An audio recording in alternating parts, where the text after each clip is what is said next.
Good morning. Yes, I am going to talk about the St. Germain World Trust this morning. But first, I want to just say that last night's meeting here at the Mary Horgan Center was phenomenal.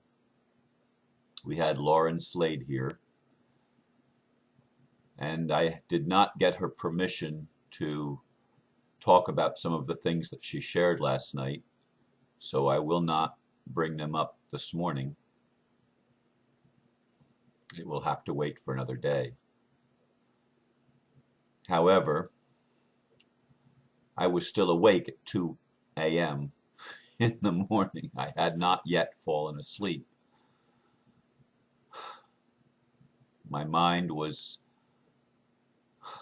so present with the things that she talked about and other things too. But it was just a phenomenal evening. And hopefully she will give me the green light. I expect she will. But I didn't ask. And I will talk about that perhaps tomorrow or at another time. I don't want to wait too long because I want to keep it fresh in my mind. So I did not even write a blurb today. I didn't go to the meditation room or the atrium. I stayed in bed. I didn't wake up until almost 5 o'clock. A little over an hour ago. And I didn't want to get out of bed even now, but I don't like to start any later than 5:55. And I think it's been a long time since I've started anything later than that. Certainly goes back to January when I wasn't so conscious of the time. I was just basically repeating things that I had written from the past. But anyway, the St. Germain World Trust. St. Germain was probably one of the most enigmatic people that's ever walked this planet. He was the man that never died, or lived a long time anyway. The wandering Jew, and there's all sorts of things and legends about him. He showed up as various personages. Supposedly was the person present when they signed the Declaration of Independence, although recently I read a book about the Black Pope, and they said he was the one that was there as the man in the balcony that encouraged everyone to sign it. The Black Pope, of course, being the head of the Jesuit order, the Society of Jesus, the militant order of the Roman Catholic Church. But in any case, legend has it that Saint Germain created a world trust working with the Rothschilds and back around the time of the French Revolution and the American Revolution, and that period of time in Europe when everything was undergoing change, when democracy was being born, when republics were being created, when things like the Declaration of Independence and the U.S. Constitution were being written. It was an amazing time, and Saint Germain wanted to make sure that certain things were set in place. And when he taught the bankers how to do fractional reserve banking, creating money out of nothing, out of thin air,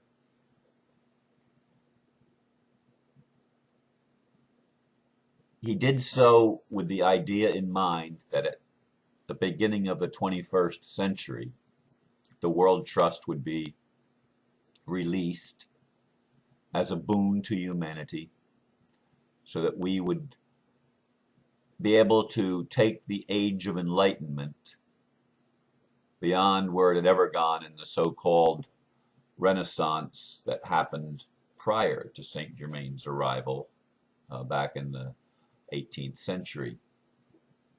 And I guess he was still present in the 19th century, according to legend. At least 130 some years he was on the scene in world courts. And when I say world courts now, I mean the court of the king or queen, the courts of royalty. I don't mean the courts as we think of courts today being places of supposed justice. Yet there is justice even in the de facto courts today. They are operating under color of law, but even the banks and the courts have to balance their books because that's part of the divine decree. Even though a lot of it's hidden, they have to keep accurate books. At least that's my understanding.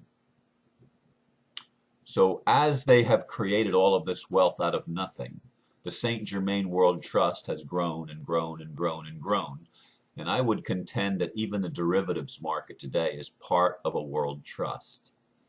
And there are people, very, very wealthy and influential people on the scene today that are part of the St. Germain vision, if you will, to bring this age of enlightenment, this age, this golden age, this age of Aquarius, into full-fledged operation.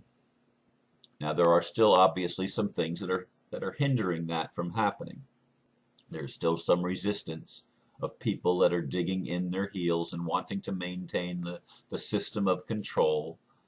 The dark, some of the people that are part of the dark forces do not want to let go of the wealth that will enrich all of humanity and change the face, literally change the face of the earth, causing deserts to bloom and many other things, perhaps changes that are coming this year and next year. This is the ninth wave when everything is being brought together. But what I'm wanting to say and make clear about the World Trust is that each of us, you and me, each of us has a trust that has been set up by the de facto governments. This trust exists and it is tied to the amount of wealth being created. So that as the world monetary value keeps increasing, so does the value of each of our bonds. Each of our trusts has to increase to balance it out. So as the debt increases, the assets have to increase with it. We are the assets, folks. We are the assets.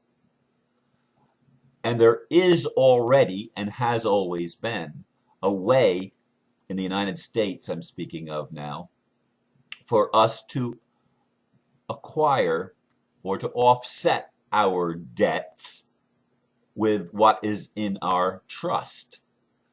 It's not that the trust pays our bills, but offsets our debts, because that's the way the bookkeeping has to happen. When we borrow money from a lending institution, a bank, a mortgage brokerage, or whatever, what we do is we create the money out of our trust, literally, although it looks like, from their point of view, that we're putting up as the surety something of real value, usually a piece of property, whether it's real estate, whether it's an automobile, whatever. That doesn't work the same way exactly with credit cards, but normally there's a surety in something where there is an actual loan, like a car loan or a mortgage, as I said. Something is put up of value, but really it's coming out of our personal trust and being offset. And what we have done is we have created a debt instrument which is actually monetized by the lending institution. It becomes money and it's deposited in their account as an asset. And then they give us a check because we have promised to pay it back. But we've already paid the debt the moment it was created. Because, see, a, a, a legal entity like a bank or a corporation or a government, a legal entity cannot create. Only a real, natural, living person, a sentient being, has the power of creation. So we, the sentient being, duped into believing that we are a debtor, create wealth for those who have taken our power of attorney and become trustees of our account, of our trust account. In 1933, when the United States went bankrupt, the United States government, the de facto corporation, actually made you and I, that lived in the United States, sureties for the national debt. That's when they began issuing birth certificates instead of recording the births in the family Bible, as had been done for centuries. We became chattel. We became the real property, the thing of real value behind the national debt. And that's why they assumed our trusteeship or our power of attorney. And if, as long as we didn't know any better, they could get away with it. But people more and more are waking up to the fact that we have this trust and we are able to have it pay our bills. Now, I believe this same thing basically has happened all over the world because of the Uniform Commercial Code. So regardless of the type of government, even if it's not a Commonwealth nation, a former British Commonwealth nation, the British practice, the British monetary and legal system has spread even to the communist nations, to China and India, and well, India was a Commonwealth nation, of course, but it spread to the rest of the world because there is a Uniform Commercial Code. So this, I'm fairly certain that the same thing that's happening here in the United States and in the British Commonwealth nations is also happening in the former Spanish and Portuguese colonies and the Asian nations and all over virtually the entire world, except for perhaps some indigenous nations, which are found even here in North America, the indigenous Native American nations, and I assume there probably are indigenous nations in Australia and in other places where there are still indigenous tribes that are recognized as sovereign nations. But what I'm trying to get across is we are very wealthy and have trusts, and I believe it's part of the world trust that is to be released. And I sincerely believe that there are very powerful forces at work in our present day and age to get that to happen this year. Again, I keep saying that there's going to be a catalytic event. I do believe that our extraterrestrial friends, the angelic sentient beings that have been working with us for a long, long time, are going to help us do something that is very dramatic and paradigm shattering that will wake a lot of people up. I believe there may still be some resistance to some of that, but we are overcoming the resistance, and I do sincerely think, as I said, that a lot of the Illuminati are already awakening. There are even, I can't say that, not yet. Anyway, there is a transformation that is occurring at a very deep level, not only in humanity, but in the nature of the sentient beings that are involved, shall we say, in this human experiment where we have been seeded by extraterrestrials from many, many other star nations. And so the human family has been infiltrated, if you will, by star nations, by ascended masters, by angelic beings who have materialized in physical form. I personally think that I am part of the Pleiadian family. Others may be part of the Arcturian family or the Andromedan family or the Sirian family. But we come from other galaxies, other star systems, and we're here.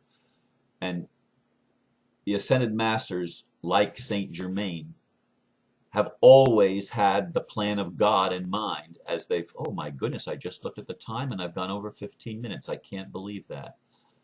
So maybe I need to draw the string. Oh boy, I didn't realize I had talked so long.